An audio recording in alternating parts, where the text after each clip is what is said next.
अगर किसी को 16 सोमवार का व्रत रखना है, विधान विधि बताओ उसको कैसे प्रॉपर स्टार्ट किया जाए। देखिए सामने ये लिफाफा है और महा उपाय आप सभी के लिए मैं देना चाहता हूँ। बड़ा सरप्राइज है ये आपके लिए। महा उपाय यहाँ पे ये है। फिल्म तमाशा में एक मशहूर लाइन है, कहानी की एंडिंग पसंद ना आए तो बदल लो। तो सवाल यही है, क्या सच में कुंडली से लिखी हुई कहानी की एंडिंग बदली जा सकती है? एंडिंग नहीं बदली जा सकती। सर क्या नजर रियल है? अगर हाँ तो कैसे से तंत्र और ब्लैक मैजिक से बचा जा सकता है? वैभव सूर्यवंशी भाई नजर उतार लो अपनी यार, बहुत उज्जवल भविष्य है तुम्हारा।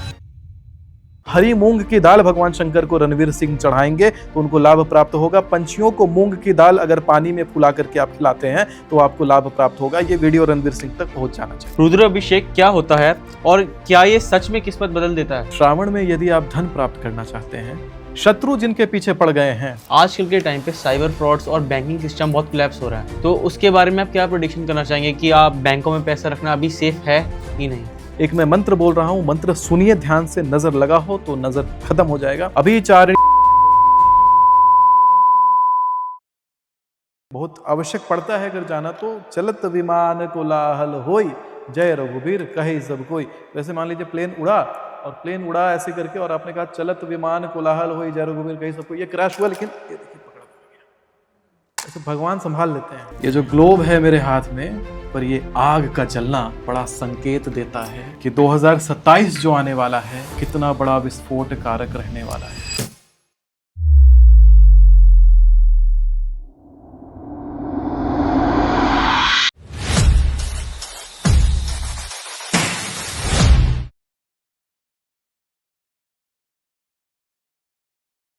पहले जिनकी बातों पर लोग सवाल उठाते थे, आज वही लोग उनकी भविष्यवाणियां जानना चाहते हैं। आखिर ऐसा क्या देखते हैं हमारे डिक्टेटर एस्ट्रोलॉजर? नमस्कार India and welcome to experts विचार। आज के हमारे गेस्ट हैं जाने माने ज्योतिषाचार्य जी सुमित जी। नमस्कार सर, आपका बहुत बहुत स्वागत है हमारे चैनल पर। नमस्कार। कहते हैं पूजावसाय समये दशवक्त्र गीतम, यह शंभु पूजन परम पठति प्रदोषे, तस्य स्थिराम रथ गजेंद्र तुरंग युक्ता, थोड़ा ऐसे लक्ष्मीं सदैव सुमुखीं प्रददाति शंभो। ये जो ग्लोब है मेरे हाथ में, इस पर ये आग का जलना एक बड़ा संकेत देता है कि 2027 जो आने वाला है वो कितना बड़ा विस्फोट कारक रहने वाला है। उत्तरी अमेरिका के भाग में ये अग्नि का तांडव मचा और पूरे विश्व के ऊपर ये कहीं ना कहीं से संहार कारक बनता है। और इस अवधि में सभी को चाहिए कि भक्ति का मार्ग पकड़े और ज्योतिष के उपायों का पालन करे, तभी ये आग बुझ जाता है। इस कागज के लिफाफे में आप सब दर्शकों के लिए एक ऐसी बहुत ही खास चीज है जिससे आपकी बल्ले बल्ले होनी निश्चित है। बस शर्त यही है कि आप आखिर तक बने रहें, बाकी जैसी आपकी मर्जी जनाब। सर जैसा कि हमारा आगे आने वाला सावन का मंथ है और जो कि शिव जी को बहुत ही प्रिय है, तो प्लीज़ आप बताएं सावन का क्या महत्व है? देखिए श्रावण का जो महीना होता है, भगवान शंकर पृथ्वी पर अवतरित होते हैं, पृथ्वी पर आते हैं, भ्रमण करते हैं, सपरिवार भ्रमण करते हैं, जिसका साक्ष्य हमें शिव महापुराण में मिलता है। कहते हैं श्रावण के महीने में आप यदि भगवान शंकर को अपने आप को समर्पित करते हैं तो भगवान शंकर आपकी सारी मनोकामनाओं को पूर्ण करते हैं। मैं आपको कुछ खास विधियां बताता हूं जो आप श्रावण में जब करते हैं तो भगवान शंकर आपकी मनोकामनाओं को पूर्ण करते हैं। एक तो बड़ी विशेष गुप्त विधि बता रहा हूं। आप एक पीतल के कटोरे में दही लें और उसमें थोड़ा गुड़ डालें और सफ़ेद चावल, जो पूजा का चावल होता है अक्षत, वो उसमें डाल दें। तीनों का मिश्रण लेकर के अपने हाथ की अनामिका उंगली से, रिंग फिंगर से आप हर हर महादेव कहिए और 21 बार उसे मिलाइए आपस में।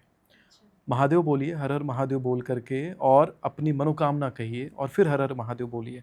तो इस प्रकार से 21 बार अपनी मनोकामना हर हर महादेव से घेर करके आपको मिलाना है। शिवलिंग पर धीरे धीरे धीरे धीरे उसकी धार अर्पित कर दीजिए। भगवान शंकर 3 महीने के भीतर वो मनोकामना को पूर्ण करते हैं, ऐसा शास्त्र कहता है। और इसके साथ में जो श्रावण का महीना है वो बड़ा उत्तम है। भगवान शंकर की साधना करनी हो, भगवान शिव को प्राप्त करना हो तो शंकर बड़ा सरलता से प्राप्त होते हैं। वैसे भी शिव को आशुतोष कहते हैं, यानी सहजता से प्रसन्न होने वाला। भोले भी कहते हैं, बड़ा भोले हैं भंडारी हमारे, बहुत जल्दी हमें दे देते हैं जो चाहिए।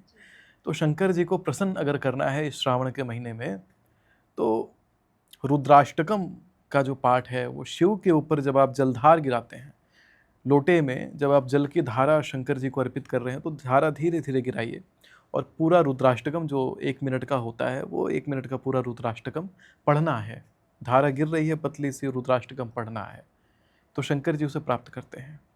श्रावण में यदि आप धन प्राप्त करना चाहते हैं तो चावल के 5 दाने लीजिए, चाहे 5 धान ले लीजिए। जो धान जिससे चावल निकलता है उसे शिवलिंग के सामने निकालिए, मतलब उससे धान निकालिए और निकाल करके महामृत्युंजय मंत्र मन में कह के, नहीं तो ओम नमः शिवाय मंत्र में बोल करके शिवलिंग पर वो धान चढ़ाइए, वो चावल चढ़ाइए। इस प्रकार से 5 चावल शिवलिंग को अर्पित करने से भगवान शंकर आपसे ले रहे हैं चावल, लेकिन जीवन में वो धन का अंबार भर देते हैं। वो आपसे ले रहे हैं अन्न, लेकिन आपके घर में अन्नपूर्णा भर देते हैं। यानी जो व्यक्ति आपके घर में भोजन पकाता हो, यानी समझिए घर में जो भोजन बनाती हैं, विशेषतः पत्नी या घर में कोई सदस्य बना रहे हैं, तो घर का सारा क्लेश भगवान शंकर मुक्त कर देते हैं। क्योंकि भोजन ही वो माध्यम है जो हमारे जब पेट में जाता है तो हमारे शरीर का निर्माण करता है। हमारे आसपास की परिस्थितियों का निर्माण भोजन से होता है, हमारा भाग्य का निर्धारण भोजन से होता है। आपने जो भोजन किया है, आपने अगर नकारात्मक भोजन किया है तो नकारात्मक दिन भर बोलेंगे, नकारात्मक बोलेंगे तो नकारात्मक होगा, पॉजिटिव बोलेंगे तो पॉजिटिव होगा। एक बड़ी पॉजिटिव चीज़ मैं यहाँ करना चाहता हूँ पॉडकास्ट में। ये माचिस है और ये माचिस जो है, इससे मैं एक अगरबत्ती जलाना चाहूँगा। मेरा बड़ा इच्छा हो रहा है कि भगवान शंकर को जब हम ध्या रहे हैं, शनिवार का दिन हम शूट कर रहे हैं, तो बड़ी इच्छा हो रही है कि एक अगरबत्ती जला करके ऐसे शूट करें।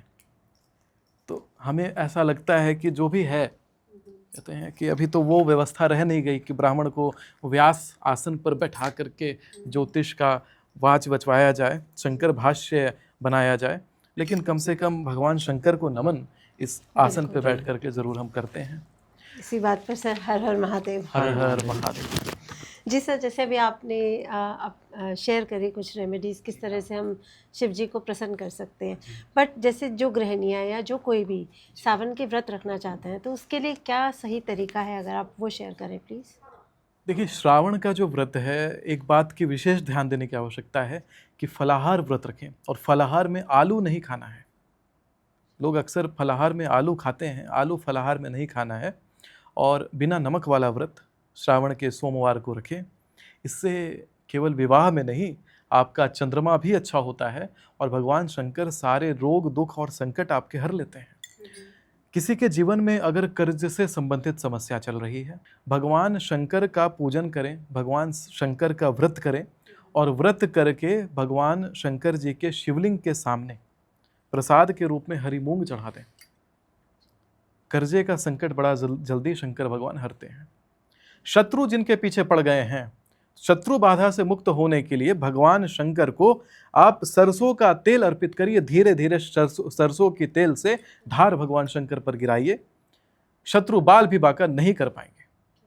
काली मिर्च अगर शिवलिंग पर अर्पित करते हैं तो भी शत्रु बाल बाका आपका नहीं कर पाएंगे। काली मिर्च जो गोलकी जिसको कहते हैं, वो शंकर जी पर चढ़ाना चाहिए। और विशेष रूप से अगर शनिवार को ये काम कर दें तो आपको और भी दुगना लाभ है। शिवलिंग के सामने बैठ करके रुद्राष्टकम का पाठ करना, शिवलिंग के सामने बैठ करके आप यदि भगवान शंकर के महामृत्युंजय का जाप करते हैं, अनंत गुना फल प्राप्त होता है। श्रावण के महीने में अग्निवास नहीं देखते, तो श्रावण के महीने में शंकर जी के मंत्रों से अगर हवन किया जाए, घी से हवन हो, तो बहुत अधिक लाभ प्राप्त होता है। एक तो श्रावण का महीना, एक तो चंद्रमा इस महीने में बड़ा शीघ्रता से प्रसन्न होते हैं, और घी अगर अग्नि में हम डालते हैं तो बृहस्पति प्रसन्न होते हैं। बृहस्पति और चंद्रमा एक साथ प्रसन्न हुए तो गज केशरी राजयोग निर्माण हुआ, और जहां गज केशरी बना, व्यक्ति राजा के समान जीवन जीने लग जाता है। शीघ्र अगर कोई चाहता है सफलता प्राप्त करना है, शीघ्र करोड़ों की संपत्ति बनानी है, तो श्रावण के पूरे महीने अगर कुछ आहुतियाँ, एक माला आहुति अगर भगवान शंकर के अपने सबसे प्रिय मंत्र से घी की आहुति अग्नि में अगर वो व्यक्ति पूरे सावन के महीने दे दे तो उस व्यक्ति के जीवन में सफलता को कोई नहीं रोक सकता। तो व्यूअर्स, आपको प्लीज़ जो रेमेडी बताइए ज़रूर ट्राई करिएगा और बताइएगा आपको क्या लाभ हुआ। मेरा एक सवाल है, रुद्र अभिषेक क्या होता है और क्या ये सच में किस्मत बदल देता है? देखिए, रुद्र अभिषेक भगवान शंकर का बड़ा प्रमुख पूजन है। रुद्र अभिषेक अगर करना है तो सबसे प्रमुख ये होता है कि रुद्र अभिषेक करने से भगवान शंकर के सामने जब हम रुद्र अभिषेक करके कुछ प्रार्थना करते हैं तो भगवान शंकर आपको वो देते हैं जो शिव को प्रिय है। एक तो होता है कि शंकर जी से हम सहजता से वो मांगते हैं जो हमें प्रिय है, लेकिन रुद्राभिषेक जब हम प्रेम पूर्वक शिव जी का करते हैं तो शिव हमें वो देते हैं जो उनको प्रिय है, और जो उनको प्रिय है वो समस्त संसार में बड़ा दुर्लभ होता है, तो वो आपको प्राप्त होता है। कहते हैं कि अगर आप रोग से परेशान हैं तो गिलोय का रस से रुद्राभिषेक करना चाहिए। गिलोय यानी जो गुरीच जिसको कह सकते हो, उसकी लताएं होती हैं, लता ना मिले तो सूखा गिलोय लेकर के उसको जल में घोलिए और उसके जल से रुद्राभिषेक करने से रोग बहुत जल्दी खत्म होता है। अगर पैसे चाहिए, जीवन में धन चाहिए, ऐश्वर्य चाहिए, संपत्ति चाहिए, तो शंकर जी का रुद्राभिषेक गन्ने के रस से करना चाहिए। अगर जीवन में शांति चाहिए, शत्रुओं से परेशान चल रहे हैं, तो दूध से रुद्राभिषेक करना चाहिए। अगर जीवन में धार्मिक वृद्धि चाहिए, जीवन में एक अच्छा मार्ग चाहिए, अगर आप मार्गहीन हो गए हैं, कुछ रास्ता नहीं समझ आ रहा, तो गंगा के जल से भगवान शंकर का रुद्राभिषेक करना चाहिए। रुद्राभिषेक बड़ा महत्वपूर्ण होता है। कई लोग रुद्राभिषेक करने में गलती करते हैं। हमेशा रुद्राभिषेक ऐसा नहीं है कि किसी भी दिन उठ के करना चाहिए। श्रावण का महीना है तो हर दिन कर सकते हैं। श्रावण के अलावा अगर रुद्राभिषेक करना हो तो शिववास देखा जाता है। भगवान शंकर कई अलग अलग भिन्न भिन्न स्थानों पर वास करते हैं, जिसको निकालने की एक पद्धति है, गणना होती है। अगर शिववास निकाल करके आप रुद्राभिषेक करते हैं तो अच्छा है। अगर गलत शिववास है, मान लीजिए शंकर जी क्रीड़ा खेल की अवस्था में है, तो जीवन में पीड़ा आएगी। शंकर जी अगर शमशान में है, रुद्राभिषेक में शंकर जी की अवस्थाएं आती हैं शिववास में। शंकर जी अगर शमशान में बैठे हैं तो जीवन में पीड़ा आएगी, काम नहीं बनेगा, मृत्यु जैसा कष्ट होने लग जाएगा। शिव की विशिष्ट पूजाएं करने के लिए हमेशा शिववास देखना चाहिए। देखना चाहिए कि शंकर जी गौरी के साथ बैठे हैं तो रुद्राभिषेक करने से सुख प्राप्त होता है। शंकर जी वृषारूढ़ यानी कि शंकर जी अगर नंदी पर सवार हैं तो रुद्राभिषेक उस दिन अगर कर लिया जाए जिस दिन शंकर जी नंदी पर हैं, तो आप समझिए आपको अभिष्ट फल प्राप्त होगा, जो आपने सोचा भी नहीं होगा वो प्राप्त हो जाएगा। शंकर जी की भिन्न भिन्न अवस्थाएं इस प्रकार से होती हैं। कैलाश पर हैं तो भी सुख प्राप्त होता है, बड़ा सुख आपको प्राप्त होता है। इसके लिए एक मंत्र है, कहते हैं तिथिम च द्विगुणी कृत्वा, तिथि को दुगुना करें। जो तिथि है, मान लीजिए कि शुक्ल पक्ष की प्रतिपदा है, तो उसमें आप प्रतिपदा में एक, तिथिम च द्विगुणी कृत्वा गुना 2 गुना 1, या फिर मान लीजिए शुक्ल पक्ष की पंचमी लेते हैं, मान लीजिए 5 द्विगुणी कृत्वा यानी 5 दूना 10, 10 आया। परम पंच समन्वितम, उसमें 5 जोड़िए, प्लस 5 जोड़े तो 15 हो गया। सप्तभिशति हरित भागम शेषम शिवास उच्यते। इसमें शेष में क्या है कि अगर 1 आया, यहाँ शेष क्या आया, 7 दूनी 14, 7 से भागा दिया हमने 15 को, तो 7 दूनी 14, शेष बचा 1, यानी शंकर जी का शिवास यहाँ पे निर्माण हो गया, यानी रुद्राभिषेक कर सकते हैं। 1 निकला तो शिवास है, 2 निकला तो शिवास है, 3 निकला तो शिवास है। तो इस प्रकार से शिवास है। 8 निकला शिवास नहीं है, 9 निकला शिवास नहीं है, 7 निकला शिवास नहीं है, 6 निकला शिवास नहीं है। तो इस प्रकार से अगर शिवास नहीं है तो मत करिए रुद्राभिषेक, निकला तो करिए। हवन के लिए भी इस प्रकार, श्रावण में हर दिन हवन हो सकता है, लेकिन अगर अन्य दिन आप हवन करते हैं तो उससे भी परेशानी होती है। हवन के लिए कहते हैं कि तिथिम च एव समन्वितम परम वार समन्वितम चतुर्थ भीषदि हरित भागम शेषम अग्निवास उच्यते। मतलब तिथि में आप 1 जोड़िए, फिर उसमें वार संख्या जोड़िए। मान लीजिए पंचमी तिथि थी, फिर से अगेन पंचमी पे लेते हैं, पंचमी तिथि है, उसमें 1 जोड़िए हुआ 6। वार संख्या मान लीजिए वार है वो मंगलवार, तो वार संख्या रविवार को पहला गिनेंगे, रविवार सोमवार मंगलवार 3 जोड़े, 6 3 9।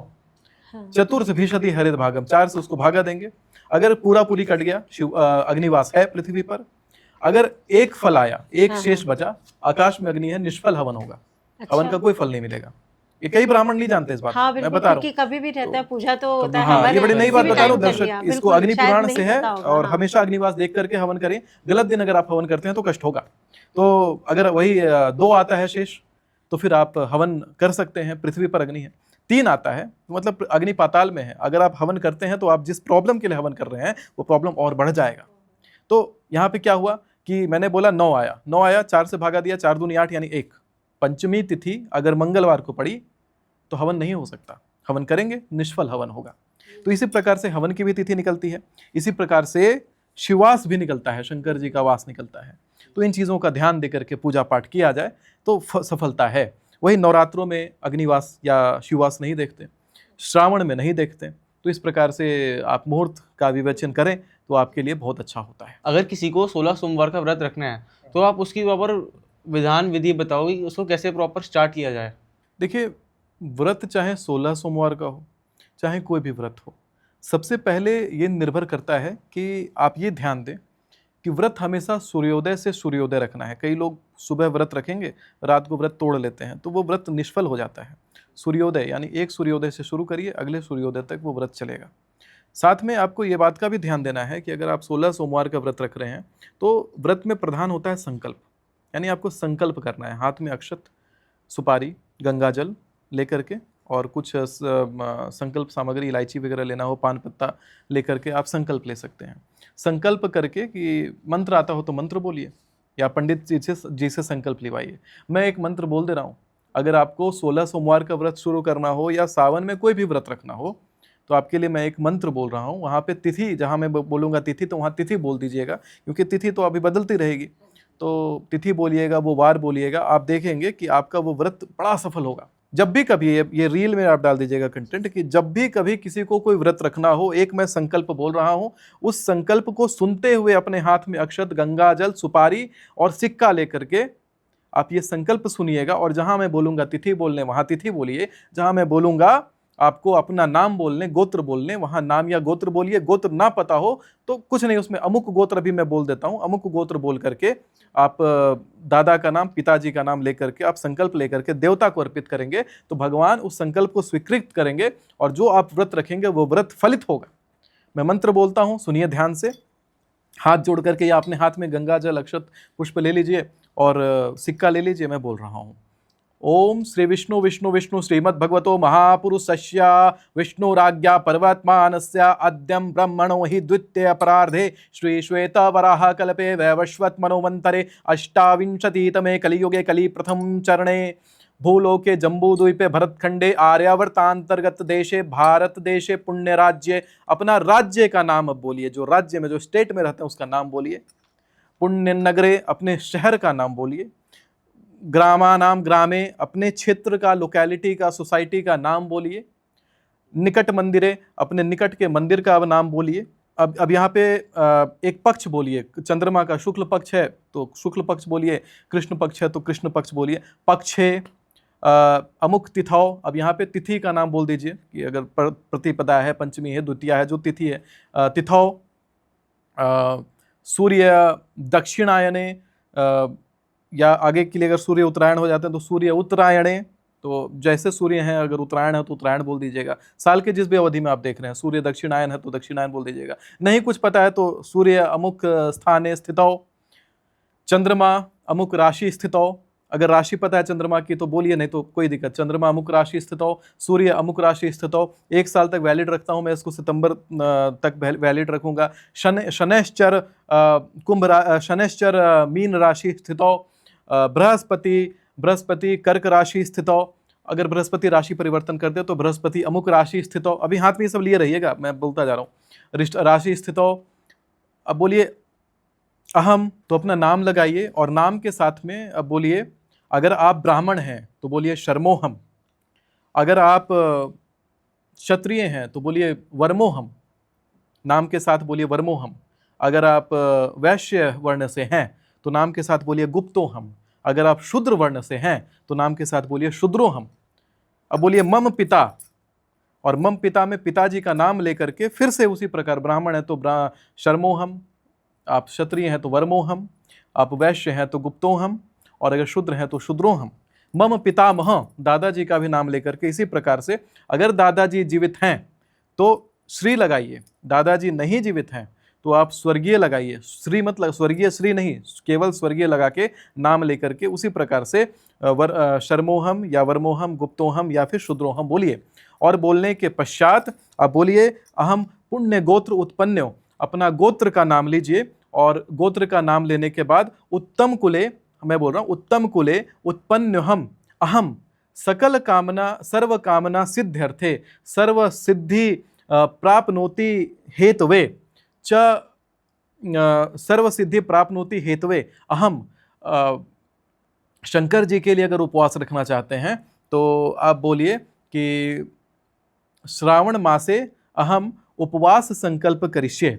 अगर श्रावण मास नहीं है किसी और चीज़ का, जैसे कि सोमवार है या सोमवार का उपवास रखना चाहते हैं, तो 16 सोमवार रखना चाहते हैं तो कहिए खोडश सोमवासरे उपवास संकल्प अहम करिष्ये। इतना आप बोलिए, या फिर इतना आपने सुन लिया कि खोडश सोमवारे अहम उपवास संकल्प करिष्ये बोल करके आप वो जो अक्षत और फूल और सिक्का वगैरह अपने हाथ में लिया है वो भगवान जी के चरण में आप अर्पित करिए। और इसके बाद से आप उपवास 16 सोमवार रखें या कोई भी उपवास रखें तो आपके लिए वो फलित होगा। बिना संकल्प कुछ फलित नहीं होता है। लोगों को क्या चीज़ें अवॉइड करनी चाहिए जब वो 16 सोमवार का व्रत रखते हैं? अवॉइड करने में पहले तो नमक अवॉइड करना है। दूसरा, अवॉइड करने में देखा जाए तो अनाज नहीं खाना चाहिए। तीसरा है कि पूजा जरूर करनी है शंकर भगवान की और नकारात्मक नहीं सोचना चाहिए। भूख लगता है तो बहुत नकारात्मक सोच आता है, वही परीक्षा है। नकारात्मक सोचते हैं और अगर आप अनावश्यक किसी को सुना देते हैं, गुस्सा करते हैं तो वो व्रत खंडित होता है। और अगर इनकेस बाई चांस होता है कई बार कि लोगों से याद नहीं रहा व्रत है और गलती से कुछ खा लिया, तो ऐसा नहीं कि व्रत खंडित हो गया पूरा। गलती से खा लिया, जानबूझ करके किया तो जान ही रहे भगवान। गलती से अगर खा लिया तो वैसे में आप क्या करेंगे कि शिवलिंग के पास जा करके आप एक दिया जला देंगे और क्षमा मांग लेंगे और अपना व्रत चालू रखेंगे। इसी प्रकार से कई बार क्या होता है, ये नहीं कि एक चम्मच खा लिया तो पूरा पेट भर के खा लेंगे। एक चम्मच खाते ही याद आ गया, अगर जिस समय याद आया ऑन द स्पॉट खाना छोड़ना है, हाँ, नहीं तो बहुत बड़ा पाप लगेगा। और खंडित कहते हैं पूजा पाठ का खंडित होना, कैसे दिया का लौ नहीं बूझना चाहिए, उसी प्रकार पूजा पाठ कभी खंडित नहीं होना चाहिए। कई बार होता है कि ब्राह्मण से आपने प्रयोजन बनाया कि ये वाली पूजा मुझे करवानी है। लोग अपने जीवन में परेशान होने के पीछे एक बड़ा कारण होता है कि ब्राह्मण से कई बार ना पूजा के लिए संकल्पित हो जाते हैं कि फलाना डेट को मुझे पूजा करनी है, फलाना ग्रह को मुझे शांत करना है। कहीं ना कहीं से उनके दिमाग में ये विचार आ गया शांत करना है। कहते हैं शुभ से शीघ्र, तुरंत शांत करवा लीजिए। रावण ने मरते समय बोला था, अगर मन में आया कि फलाना ग्रह मेरे जीवन में विराजित है, तुरंत उस ग्रह को शांत करना चाहिए। अगर आप शांत तुरंत नहीं करते हैं तो वो ग्रह बहुत जल्दी नेगेटिव इफेक्ट देता है। भगवान अपनी अनुकंपा से आप तक वो बात पहुंचाते हैं, चाहे आपके मन में वो बात आ जाती है कि आपका ये वाला ग्रह खराब है, तुरंत उसकी शांति कराइए। अगर आप शांति नहीं कराते हैं जानने के बाद भी तो बड़ा दोष मिलता है उससे। और कई बार होता है कि आपने शांति कराने का उद्देश्य बना लिया, लेकिन कई बार हुआ कि नहीं, हमें तो घूमने जाना है इतने तारीख को, तो इतने तारीख को हम नहीं करेंगे। तो वो जो टालना होता है पूजा को, वो बड़ा अशुभ होता है। अगर किसी कारण से कोई पूजा डिसाइडेड है या आपने एडवांस दक्षिणा दे दिया पंडित जी को और वो पूजा फिर आप टाल देते हैं, तो वो दिया के बुझने जैसा है कि दिया बुझा करके दोबारा जला दिया, और वो नकारात्मक प्रभाव देता है। तो पूजा कभी टालिए मत, सब काम छोड़ करके सबसे पहले पूजा कर देना चाहिए। पूजा कभी टालना नहीं चाहिए, नकारात्मक होता है, पितृदोष भी इससे लगता है। और कई बार मैंने देखा है कि हमारे यहाँ भी जब पूजाएं होने वाली रहती हैं जिनके ऊपर बहुत ज़्यादा पितृदोष विद्यमान होता है, पूजा के वाले दिन कई बार घर में कलेश कर लेंगे, घर में लड़ लेंगे, किसी कारण से ऐसा प्रयोजन बनेगा कि उनका पूजा ना हो पाए।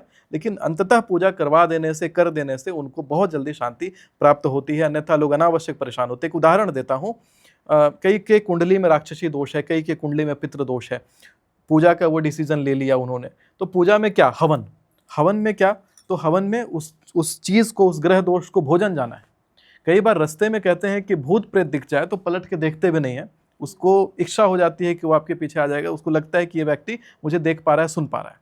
तो उसी प्रकार से आपने डिसाइड कर लिया कि फलाना ग्रह जो भूखा है, दोषी है, उस ग्रह को हम भोजन दे करके संतुष्ट करेंगे। तो एक प्रकार से निमंत्रण चला गया। जिस क्षण आपने ब्राह्मण को कहा कि हाँ पूजा करना है, वो एक प्रकार का निमंत्रण हो गया।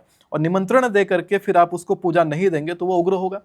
आप किसी को इन्वाइट करेंगे कि हाँ मेरे घर में पार्टी है, फंक्शन है, उस दिन का खाना नहीं खाएगा, वो वेट करेगा पार्टी में जाना है, और फिर एकाएक कहिएगा कि यार कैंसिल हो गया, तुम्हें नहीं बुला रहा, तो बस समझिए कि वहाँ वो उग्र हो गया।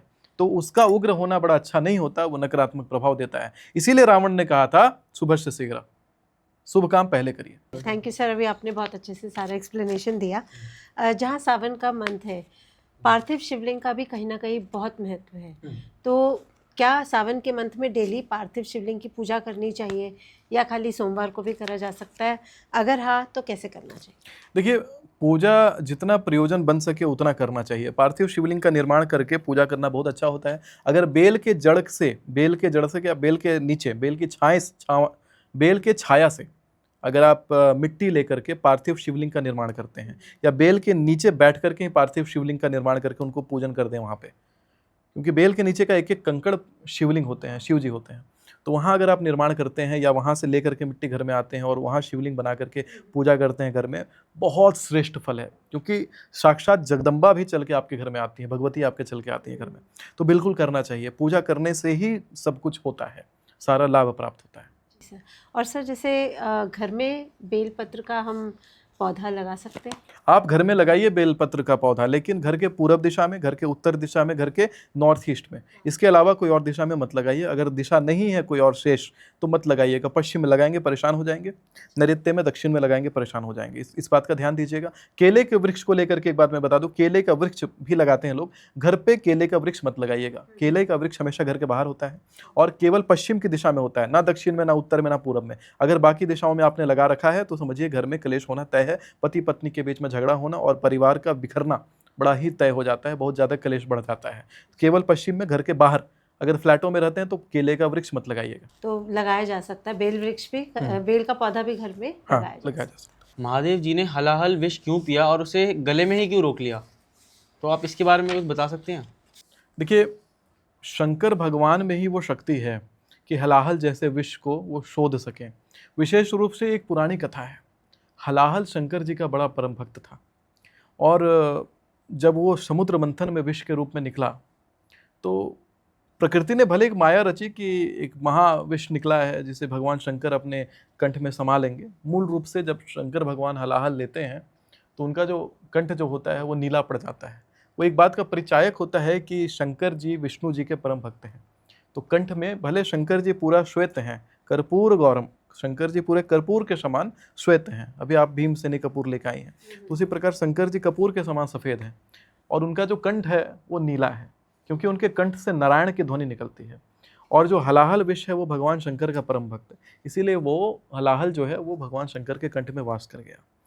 और जब हलाहल भगवान शंकर ने लिया तो चूँकि भगवान लीला रचते हैं, लीला में भगवान शंकर को कहते हैं कि उनको पीड़ा हुई और पीड़ा को शांत करने के लिए हम उनको जल देते हैं और कंटिन्यूअस जल की धार देते हैं। तो ये सारी जो चीज़ें हैं वो तो उनके लीला का प्रसंग है, लेकिन चूंकि वो तो सृष्टि के निर्माता है तो उनको उन चीज़ों से पीड़ा नहीं होती। उन्होंने लीला इसलिए करी है कि भक्त अपना वात्सल्य भगवान शंकर के साथ प्रकट करे, अपना प्रेम प्रकट करे कि हाँ आपको तो दर्द हो रहा है तो हम आपको जल अर्पित करते हैं, ये सारी चीज़ें करते हैं। तो वो सब भक्त का प्रेम के लिए भगवान ने बहुत तरह की लीलाएँ रची हैं, और ताकि भक्त भगवान से जुड़े और भगवान से जुड़ने का अलग अलग मार्ग भक्तों को मिल सके। तो भगवान शंकर ने मूल रूप से ऐसे प्रकृति के उद्धार के लिए हलाहल पिया, लेकिन हलाहल भगवान शिव का भक्त भी था, इसलिए भी भगवान शिव को हलाहल ने प्राप्त किया। केवल भगवान शंकर ने हलाहल पिया नहीं, हलाहल ने भगवान शिव को प्राप्त किया। बहुत अच्छी स्टोरी सर शेयर करें। तो यहीं सर हम सावन का सेगमेंट को कंप्लीट करते हुए आगे बढ़ते हैं पॉडकास्ट की तरफ। अभी आपकी काफ़ी सारी प्रेडिक्शंस हैं जो आपने वर्ल्ड वॉर 3 को लेके भी आप बता रहे हैं, तो थोड़ा सा इसमें क्लैरिटी दीजिए। आने वाले 6 मंथ्स में क्या आपको लगता है कि कहीं ना कहीं विश्व युद्ध होने का आपको आभास लगता है? देखिए, विश्व युद्ध जैसी परिस्थिति तो चल ही रही है। मैंने क्या कहा था, पिछले साल ही कहा था कि आप देखिएगा होलिका के दिन चंद्रमा लाल रंग का दिखाई पड़ेगा और एक पक्ष के अंदर सूर्य ग्रहण का लगना और उसी पक्ष में चंद्र ग्रहण का लगना एक प्रकार से महाभारत से हमें जोड़ता है, महाभारत के भीष्म पर्व से हमें जोड़ता है, जहाँ वेद व्यास मुनि बताते हैं कि ऐसा योग जब बनता है तो पूरे विश्व में संकट आता है, युद्ध होता है। पश्चिम में सूर्य ग्रहण लगा था, वो भी अग्नि पंचक में लगा था। बड़ा कारक ये बनता है कि 5 देश, पंचक यानी 5 लोग, इस प्रकार अगर वैश्विक स्तर पर बात किया जाए तो 5 देश आपस में भिड़ेंगे और बहुत ज़बरदस्त तरीके से भिड़ेंगे। 3 ऑलरेडी भिड़ रखे हैं, 2 और का भिड़ना तय है।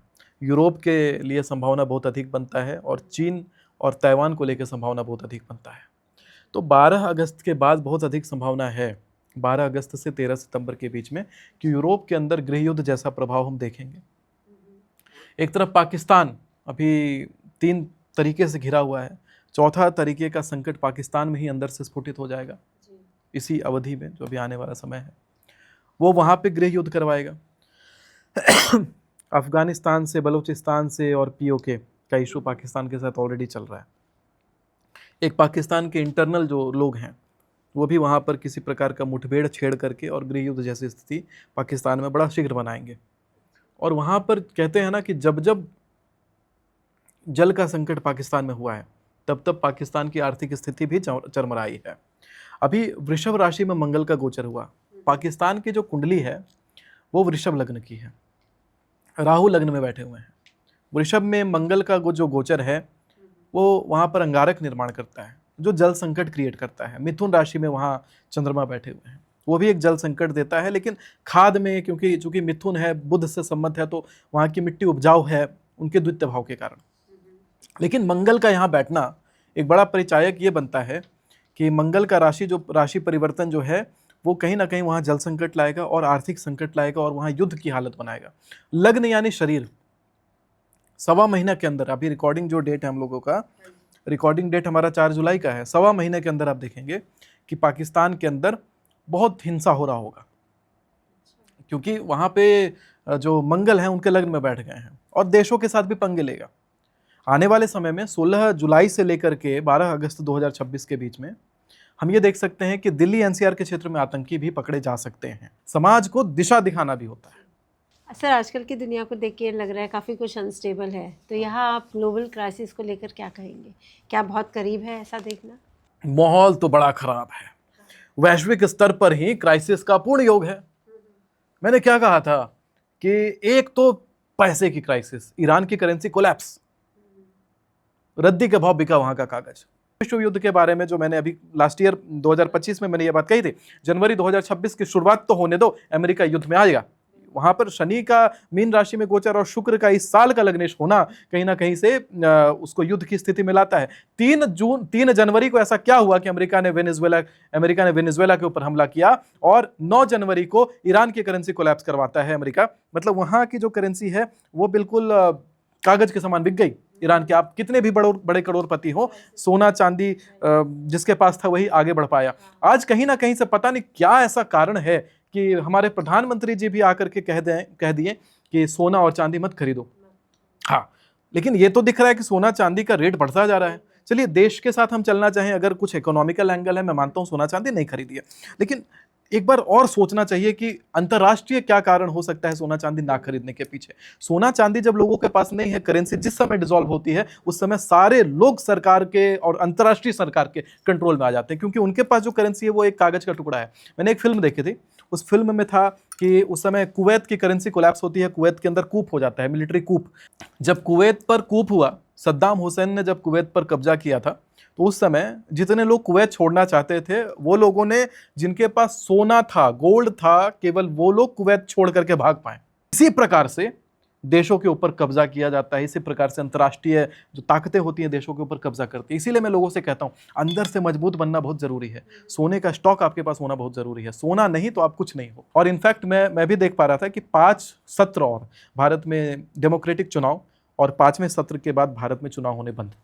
अच्छा, हाँ, फिर से भारत राजतंत्र की तरफ जा सकता है, ऐसा भी योग दिखाई पड़ सकता है, ऐसा ज्योतिषीय एंगल कहता है। भविष्य पुराण भी ऐसी बातें ही करता है। भारत में आने वाले समय में निश्चित है कि राम राज्य स्थापित होगा, राजतंत्र आएगा। तो जब मैंने कहा कि 5 सत्र और चुनाव, तो नकारात्मक नहीं है, ये बड़ा सकारात्मक बात है। जब ऐसा होगा तो आप देखेंगे धर्म ही विजय होगा, धर्म की जय हो, अधर्म का नाश हो। तो वही बात है कि धार्मिक व्यक्ति को शासन पे बनाए रहें, उसके लिए जरूरी है कि आने वाले समय में उन ताकतों को और मजबूत किया जाए जो हमारे देश के संगठन को और बलवान करते हैं, धर्म के संगठन को और बलवान करते हैं।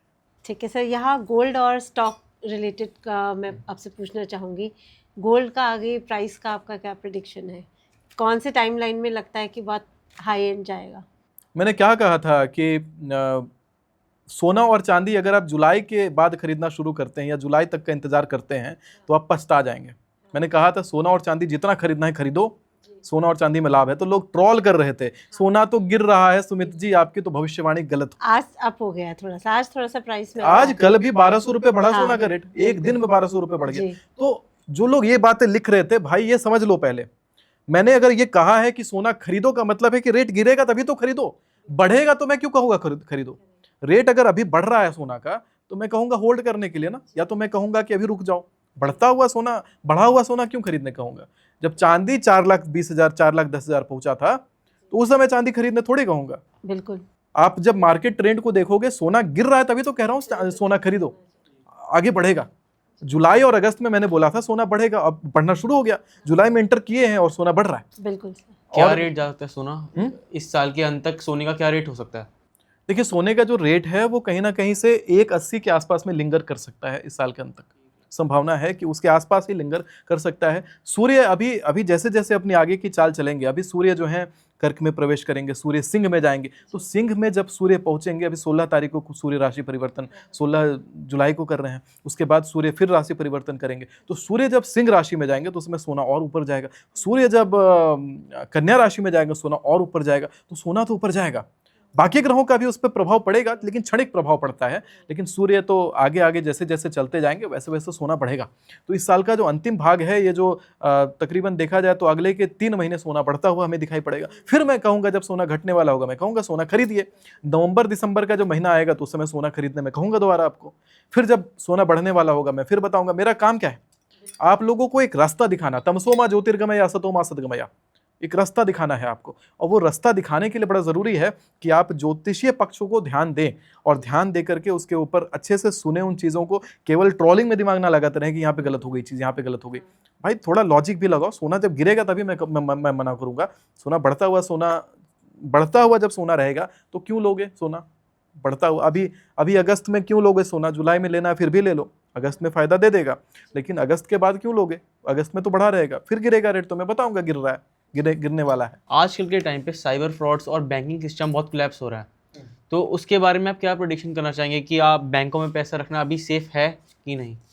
नहीं, बैंकों में पैसा रखना अभी सेफ नहीं है। अगर आपका एफडी वगैरह आपने करा रखा है बैंकों में, भारी एफडी है, तो बिल्कुल आप हटाइएगा पैसे अपने बैंकों से और सोने में निवेश करके उसको रख दीजिए और लॉकर में बंद कर दीजिए उतना सोना। लेकिन एफडी में पैसा मैं रिकमेंड नहीं करता। मैंने जब कहा था कि मार्च अप्रैल मई के महीने में भी ऐसी चीज़ें होंगी, उस समय भी हुई चीज़ें। सब किसी का पैसा थोड़ी, मैं थोड़ी कह रहा हूँ कि 140 करोड़ जनता का पैसा इतना बड़ा बवाल हो जाएगा, नहीं। लेकिन बहुत भारी मात्रा में पैसा फंसे लोगों को।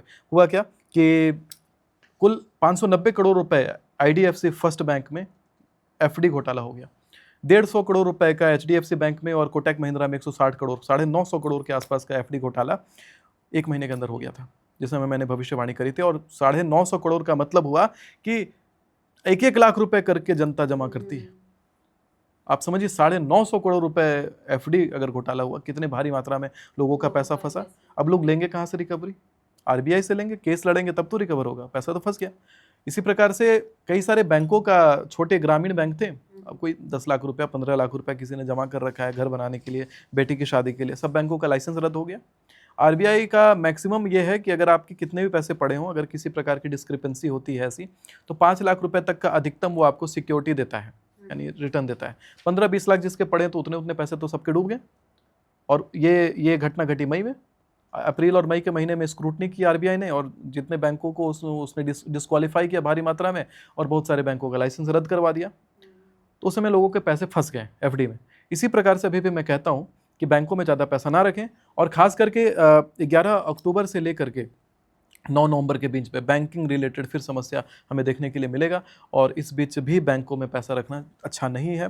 सोना चांदी में हमेशा कहता हूँ कि सोना चांदी देवधातु है, जितना खरीदिए फायदा है। अभी आपकी जो लेटेस्ट प्रेडिक्शंस हुई हैं उसमें आपने ये बताया है कि अभी भी जो फ्लाइट्स हैं वो कैंसिल कर देनी चाहिए, तो उसके लिए आपका क्या उसके बारे में आप क्या कहेंगे? देखिए, आज रिकॉर्डिंग डेट मैं कह रहा हूँ 4 जुलाई है। मैंने 16 जुलाई तक लोगों को कहा है कि प्लेन से ट्रैवल हो तो जितना हो सके अवॉइड करना चाहिए। 14 जून से 16 जुलाई मैंने कहा था। 14 जून को ही पहला फ्लाइट क्रैश कोलोराडो में हुआ है, US में। और उसके बाद अभी तक 6 फ्लाइट्स क्रैश हो चुके हैं इस जून में, और भी फ्लाइट क्रैश होने का योग बड़ा प्रबल है। इसी बीच टैंकर ब्लास्ट मतलब फ्यूल टैंकर, जहाँ पे फ्यूल का जमावड़ा होता है, उसका 8 जून से लेकर के 6 जुलाई तक और प्रबल अवधि थी कि उसमें टैंकर ब्लास्ट जैसा भी योग बन रहा था, और 16 जुलाई तक भी अवधि है इसमें टैंकर ब्लास्ट का योग बनता है। तो फ्यूल लेकर के हवा में कौन उड़ता है? प्लेन उड़ता है। तो संभावना इसमें बन सकता है कि किसी प्रकार विमान दुर्घटना 16 जुलाई से पहले पहले भी हम देखें कुछ बड़े बड़े स्तर का। इसी के साथ में एक और संभावना है 11 अक्टूबर से 9 नवंबर, इस बीच भी अपनी प्लेन टिकटें लोगों को कैंसिल करके रखनी चाहिए या ट्रैवल विमान से अवॉइड करना चाहिए। बहुत ही आवश्यक है, आप इसका पालन करें। बहुत आवश्यक पड़ता है अगर जाना तो चलत विमान कोलाहल होई, जय रघुबीर कहे सब कोई। तो ऐसे मान लीजिए प्लेन उड़ा और प्लेन उड़ा ऐसे करके और आपने कहा चलत विमान कोलाहल होई, जय रघुबीर कहे सब कोई, ये क्रैश हुआ, लेकिन ये देखिए पकड़ में आ गया। ऐसे भगवान संभाल लेते हैं। मार्गेशु रक्षतु माम नीलकंठः, भगवान शंकर नीलकंठ का रूप लेते हैं। नीलकंठ देखिए मेरे हाथ में है, भगवान शंकर नीलकंठ का रूप लेते हैं और ऐसे क्रैश होने वाली जो विमानें होती है उसको भगवान शंकर ऐसे मार्गेशु रक्षतु माम नीलकंठः ये भी बोला करिए। कभी भी रास्ते पे भी गाड़ी पे भी बैठिए तो गाड़ी पे बैठिए और बैठते ही कहना है कि मार्गेशु रक्षतु माम नीलकंठः, भगवान शंकर ऐसे नीलकंठ बन करके आपकी यात्रा को संभालेंगे और जिस काम से निकले हैं वो काम बन जाएगा। शिव अमोघ कवच से ये मंत्र निकाल करके मैंने आपको दिया है। ये मंत्र आपको अलग से कहीं शास्त्र में नहीं मिलेगा कि यात्रा के लिए प्रयोजित मंत्र है। यात्रा का बड़ा प्रयोजित मंत्र एकदम बिल्कुल गुप्त तरीके से मैंने आपको दिया निकाल। एंड सर अभी नेक्स्ट 6 मंथ्स में अगर प्रिडिक्शंस की बात करें तो कोई आपको नेचुरल कैलेमिटी, चाहे वो जल अग्नि पृथ्वी वायु, उसमें आपका क्या कहना होगा? एक तो मुझे ये दिखाई पड़ता है कि धार्मिक स्थल पर भगदड़ मचने का योग बहुत प्रबल बन जा रहा है, और वो भी ज़्यादा अवधि नहीं है। ये अवधि जो है 16, ये अवधि है 12 अगस्त से लेकर के 11 अक्टूबर के बीच में धार्मिक स्थल पर भगदड़ और किसी प्रकार का धार्मिक स्थल पर क्षति होने का योग है। और एक और है 6 जुलाई से लेकर के 12 अगस्त के बीच में धार्मिक स्थल पर किसी प्रकार का भगदड़ होता हुआ भी हमें दिखाई पड़ सकता है। अब हम अपने नेक्स्ट सेगमेंट की तरफ बढ़ते हैं। वैभव सूर्यवंशी का फ्यूचर और टीम इंडिया में उनका रोल को आप कैसे देखते हैं? वैभव सूर्यवंशी भाई नज़र उतार लो अपनी यार, बहुत उज्जवल भविष्य है तुम्हारा और बहुत आगे बढ़ने वाले हो, ये भी निश्चित है। कोई रास्ता नहीं रोकेगा, ये भी निश्चित है। और थोड़ा भी विघ्न लग रहा है ना जीवन में तो रात के समय 11 बजे के बाद दुर्गा कवच सुनना शुरू कर दो। कहते हैं अभिचारिणी सर्वाणी मंत्र यंत्राणी भूतले भूचरा खेचरा शव जलजा सचोपदेशिका सहजा कुलजा मालडाग्निशाग्नि तथा अंतरिक्षरा घोराडाग्निश महाबला ग्रह भूत पिशाच यक्ष गंधर्व राक्षस ब्रह्म राक्षस वेताला कुष्मांडा भैरवादया नश्यंती दर्शनाथ से कवच हृदय संस्थित। मतलब ये सभी शक्तियां जो भी विपरीत में कार्य करने आएंगी सबका भगवती नाश करेंगी। तो एक प्रकार से आशीर्वाद है वैभव सूर्यवंशी के लिए, और अच्छा कर रहे हो, बहुत आगे जाओगे। फालतू का विवाद में मत पड़ना और घबराना मत, कोई बाल बाका नहीं कर पाएगा। क्या ये आने वाले गॉड ऑफ क्रिकेट बन सकते हैं? हाँ बिल्कुल, सचिन तेंदुलकर के जैसा योग है। सर आपने धुरंधर मूवी अभी देखी होगी, जिसमें रणवीर सिंह की I think one of the best performance रही, तो उनके करियर को लेके आप क्या बताते हैं? रणवीर सिंह की अगर कुंडली की बात की जाए तो उनकी कुंडली वृश्चिक लग्न की निर्माण होकर के आती है। जो डेट ऑफ बर्थ मुझे ऑनलाइन मिला है 6 जुलाई सन 1985 के हिसाब से रणवीर सिंह की कुंडली वृश्चिक लग्न की बन के आती है। बृहस्पति उनके कुंडली में नीच के मकर में बैठे हैं, लेकिन फिर भी उच्च का फल दे रहे हैं। पार्टनर से हमेशा उनको फायदा होगा, पार्टनरशिप पे सदैव काम करते जाएं। और शुक्र उनका बड़ा ही प्रबल है, विवाह के बाद उनको हमेशा ही लाभ प्राप्त होगा। पत्नी का सहयोग लें, पत्नी के कॉन्टैक्ट का सहयोग लें, उनसे उनको लाभ होगा। शनि शश महापुरुष राजयोग बनाते हैं कुंडली में। बहुत शत्रु आएंगे लेकिन सब शत्रु का नाश होगा और बहुत आगे बढ़ेंगे। जहाँ पे भी उनका कदम पड़ेगा वो जगह ग्रो करेगा और उनके लिए अच्छा होगा। जो डायरेक्टर्स उनको अभी निष्कासित करना चाह रहे हैं, समझ लीजिएगा उनके कदम पड़ने के कारण आपका भी करियर चमकेगा। तो बड़े भाग्यशाली पुरुष हैं। लेकिन मंगल चूंकि उनका मिथुन में बैठा हुआ है तो एक प्रकार से विस्फोटक योग बनाता है। क्रोध का आविर्भाव उनमें देखने के लिए मिलेगा और क्रोध उनके लिए मारक कार्य करेगा। इसीलिए क्रोध पर रणवीर सिंह को कंट्रोल करना चाहिए, अपनी वाणी पर संयम रखना चाहिए। हरी मूंग की दाल भगवान शंकर को रणवीर सिंह चढ़ाएंगे तो उनको लाभ प्राप्त होगा। पंछियों को मूंग की दाल अगर पानी में फुला करके आप खिलाते हैं तो आपको लाभ प्राप्त होगा। ये वीडियो रणवीर सिंह तक पहुंच जाना चाहिए। सर क्या नज़र रियल है? अगर हाँ तो कैसे से तंत्र और ब्लैक मैजिक से बचा जा सकता है? नज़र रियल है, क्योंकि कहते हैं कि यम यम चिंतयते कामम तम तम प्राप्नोति निश्चितम। नज़र लगा करके लोग क्या कहते हैं, उसके बारे में नकारात्मक सोचते हैं। नकारात्मक सोचते हैं तो उसका तो प्रभाव पड़ता है, दृष्टि का प्रभाव पड़ता है। माता सीता की दृष्टि तो इतनी तीव्र थी कि यदि उनकी दृष्टि एक तिनके पे पड़ जाती थी तो तिनका भस्म हो जाता था, अगर रावण पे पड़ जाते तो रावण भस्म हो जाता। तो उनकी दृष्टि बहुत तीव्र थी। तो उसी प्रकार से दृष्टि का, हर किसी की दृष्टि में एक ताकत होती है, एक शक्ति होती है, तो उसका प्रभाव तो पड़ता है जीवन में। अगर नज़र लगने का डर लगता है तो ऐसा करिए कि अपने सर से लेकर के पाँव के अंगूठे तक एक लाल रंग का हाथ में बांधने वाला कलावा धागा नापिए, उसको सरसों के तेल में डुबाइए और अपने मुख्य दरवाजे के ऊपर उसको बांध दीजिए शनिवार की रात को। अगले दिन रविवार को सुबह उठिए और धागे से वापस अपने आप को नापिए। अगर वो धागे की हाइट आपके हाइट से लंबी मिलती है तो आप समझिए आपके ऊपर भारी तंत्र किया गया है, भारी नज़र है। उसको फटाफट जलाइए, वहीं पर दिए में डाल करके उस सरसों के तेल में डुबे हुए धागे को, और जला करके उसकी राख को चौराहे पे फेंक करके उल्टा घर आ जाइए। नज़र दोष समाप्त होता है। इसके साथ ही एक मैं मंत्र बोल रहा हूँ, मंत्र सुनिए ध्यान से। नज़र लगा हो तो नज़र खत्म हो जाएगा।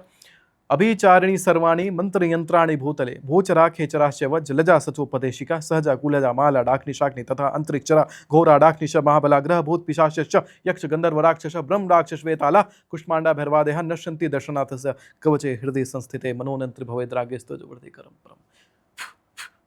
जाइए, इतने से आपका नज़र दोष जो है वो समाप्त होता है। बाकी मैंने कुछ जल तैयार करे हैं, उसको आचार्य जल कहते हैं। आचार्य जल का प्रयोग भी आप करके और अपने ऊपर से जो नज़र लगता है, कई बार होता है ना, लोगों की जो सुंदरता होती है वो समय के साथ डल हो गई। खास ऑफिस ज्वाइन किया, खास व्यक्ति से मिला, उसके बाद से उनके चेहरे पर छाई आने लगे, उतनी अट्रैक्शन नहीं रह गई चेहरे पे, तो उसके लिए भी आचार्य जल बड़ा आपके लिए कारगर रहेगा। आचार्य जल का उसमें प्रयोग करना चाहिए। फिल्म तमाशा में एक मशहूर लाइन है, कहानी की एंडिंग पसंद ना आए तो बदल लो।